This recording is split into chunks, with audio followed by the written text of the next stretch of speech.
तो डॉक्टर पुरोहित, माफ़ कीजिए, स्वयं पुरोहित साहब, आप चूँकि पश्चिम बंगाल का मामला है और आप ही के यहाँ नया कानून आया है, मेरा पहला सवाल यही होगा कि क्या जस्ट एक और कानून ले आने से इस प्रॉब्लम का समाधान हो जाएगा? देखने में ऐसा लग रहा है कि क्योंकि इतने ज़्यादा एक्टिविज़म है, इतनी ज़्यादा विरोध है, इतना ज़्यादा सब कुछ हो गया है, अब उसको शांत करने के लिए कानून ले आया गया, बदलना इससे भी कुछ नहीं है। देखिए, बदलने के लिए तो लोगों को बदलना होगा। इस तरह की जघन्य अपराध जो होते हैं ना, लोगों की मानसिकता होती है।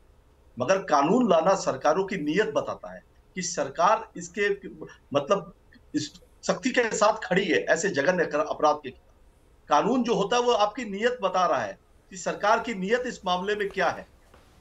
देखिए, जिस तरह से ये बीएनएस बना उसके अंदर में कैपिटल पनिशमेंट नहीं है, मगर जो हमारा कानून अभी हमने इसमें जो अमेंडमेंट किया है वस्तु और भारतीय जनता पार्टी की जो विपक्ष की हमारी पश्चिम बंगाल में नेता है शुभेंदु अधिकारी, उन्होंने भी समर्थन दिया है, पूरे भारतीय जनता पार्टी। रही बात उसके अलावा शरद पवार जो महाराष्ट्र के पूरे देश के अंदर में, मैं बोलता हूं नरेंद्र मोदी से भी सीनियर कोई नेता है, ममता बनर्जी के बाद शरद पवार एक लेवल के नेता है, उन्होंने समर्थन दिया है। रामदास अठावले उन्होंने समर्थन दिया है।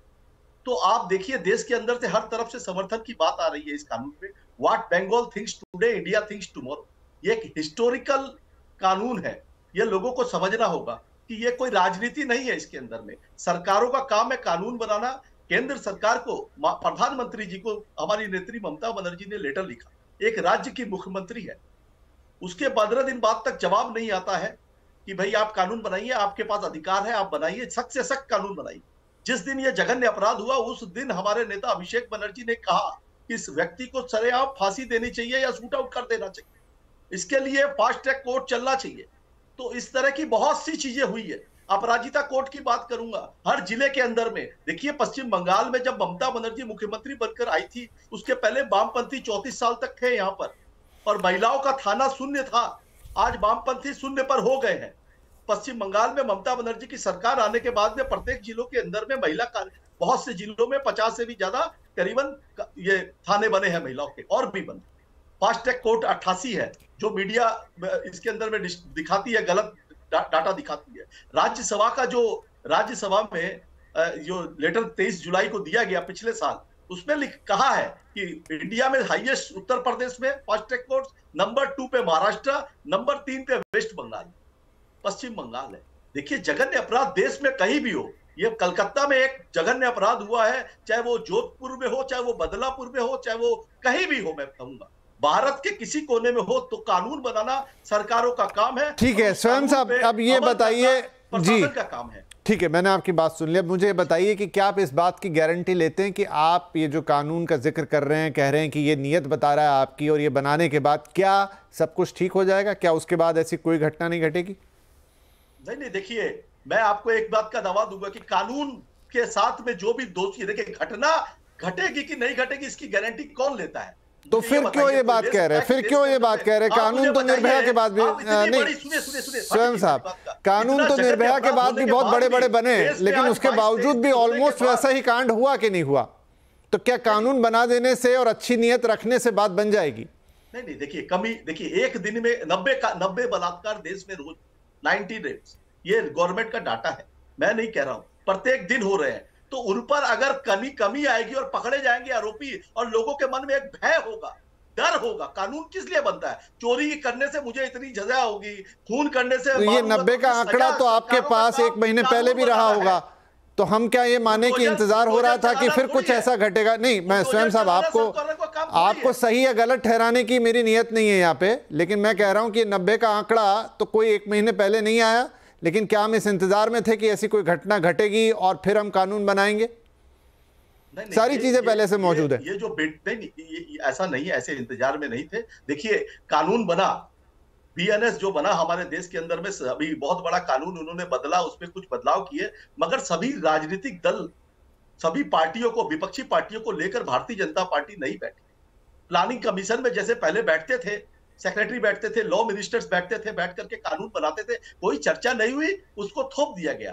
तो उसमें कुछ सुधार हो सकता है। आप हमसे पूछते तो हम बताते, आपने पूछा नहीं, आपने कानून बना दिया, गृह मंत्रालय से पास किया, वो देखिए पार्लियामेंट में पास करके कानून को थोप दिया वो गया एक अलग बात है। तो वो अगर वो वही कानून होगा, मैं यही तो कह रहा हूं, मैं यही तो कह रहा हूं सर कि आपका अपराजिता कानून ही बदल दिया जाए भारतीय न्याय संहिता के साथ, आप इसकी गारंटी लेते हैं कि ये सब रुक जाएगा?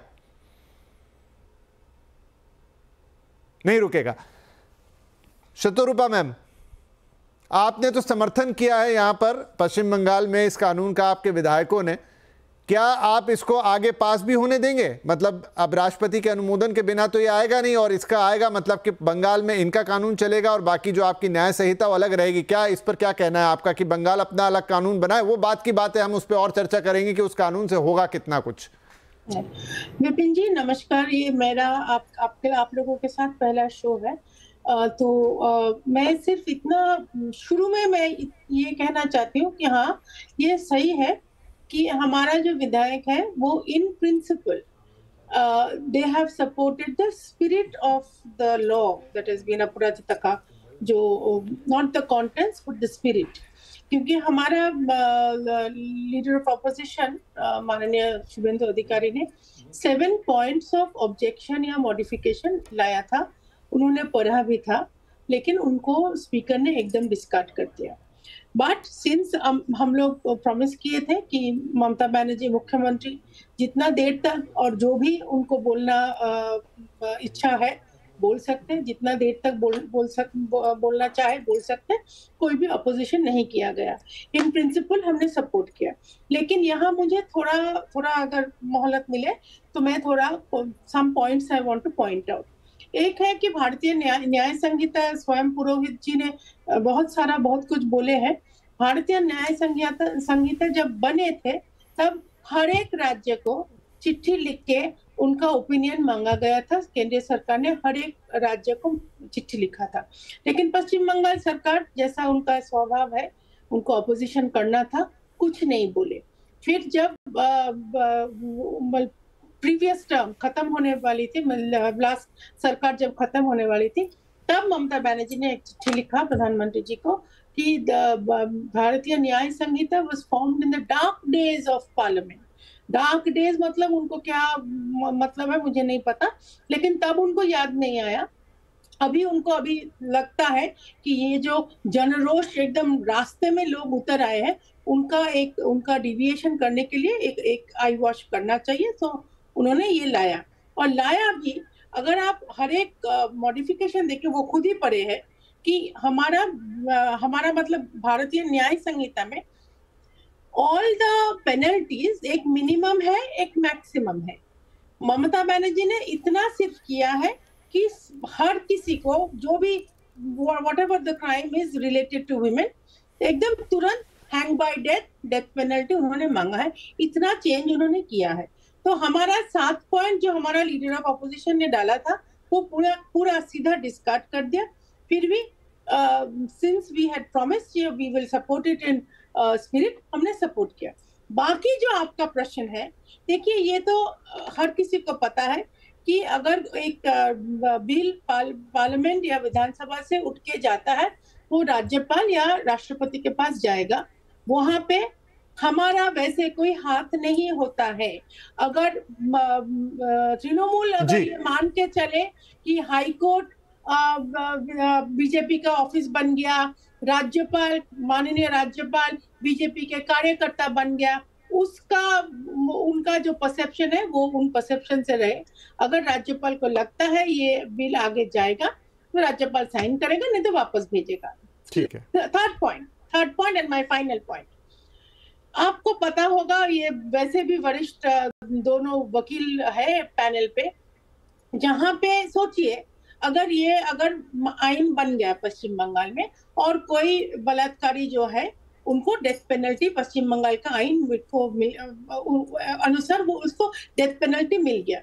हर एक सिटीजन ऑफ इंडिया को अपील करने का राइट है। तो वो जब ऑटोमेटिकली सुप्रीम कोर्ट में अपील करेगा, तब तो तुरंत सुप्रीम कोर्ट बोलेगा कि ऑल इंडिया लेवल पे जो आइन है उसका वो मिनिमम और मैक्सिमम पेनल्टी के अनुसार फिर से अपील होगा। तो ये आइन स्टेट लेवल में आना तो कोई मायने नहीं रखता है। फिर भी हमारा जो 77 एमएलए जो हमारा जो एमएलए वहां पे थे, मैं फिर से बोल रही हूँ जी, ठीक है ma'am, we were with it. ठीक है, अब देखिए क्या होगा क्या नहीं होगा वो बात की बात है, लेकिन यहाँ सवाल आज उससे ज़्यादा बड़ा है कि क्या कानून से हम ऐसी घटनाओं को रोक पाएंगे, क्योंकि निर्भया के समय भी हमने कानून बनाया, अगर ये घटना फिर से घट रही है, लगभग उसी लेवल का जघन्य अपराध हो रहा है और लगातार हो रहा है। ठीक है, कौन सा मीडिया में ज़्यादा आया क्योंकि एक डॉक्टर थी और उस लिहाज से वो बहुत बड़ा कैंपेन बन गया, लेकिन क्या ऐसी घटनाएं रोज़ नहीं घट रही हैं? रोज़ घट रही हैं, हर तरह से घट रही हैं। अभी स्वयं पुरोहित साहब ही नंबर दे रहे थे। आज आभा जी, कानून बनाना अच्छी बात है, उन्होंने कहा कि हमारी नीयत अच्छी है कानून बना, आप शायद उस समय जुड़ी नहीं थी, तो स्वयं साहब कह रहे थे कि हमारी नीयत को देखिए कि हमने एक अच्छी नीयत से बनाया, लेकिन हम सरकारों की नीयत का क्या करें? अच्छी नीयत है तो उससे क्या होगा? सिर्फ नीयत से बात बनती तो सब रुक जाता, लेकिन यहाँ तो कानूनों से भी कुछ नहीं हो रहा। तो क्या करा जाए इसके अंदर? क्या कानून इसका उपाय है या कानून का कोई लेना देना ही नहीं है यहाँ पे? देखिए, कानून तो हमारे पास बहुत सारे हैं। निर्भया के बाद भी जो है डेथ पेनल्टी की बात आई थी, बस यही था कि लाइफ इम्प्रिजनमेंट एंड डेथ। अब जो अपराजिता कानून है इसमें कंपल्सरी डेथ कर दिया गया है। लेकिन मेरा कहना है कि कितनी डेथ पेनल्टी होती है? निर्भया के रेपिस्ट को भी 10 साल बाद फांसी जो कोर्ट ने दी थी वो एग्जीक्यूट हुई। और अगर आप आज के केसेस देखिए, कन्विक्शन रेट जो है रेप केसेस में सिर्फ 28% है। तो मात्र 28% रेपिस्ट है उनके ऊपर सजा होती है, बाकी सब छूट जाते हैं। तो इसका मतलब आपका कानून बेकार है और इसी वजह से कोई कानून का खौफ नहीं है, कोई डर नहीं है और बेधड़क गवर्नमेंट मेडिकल कॉलेज में इस तरह से रेप हुआ।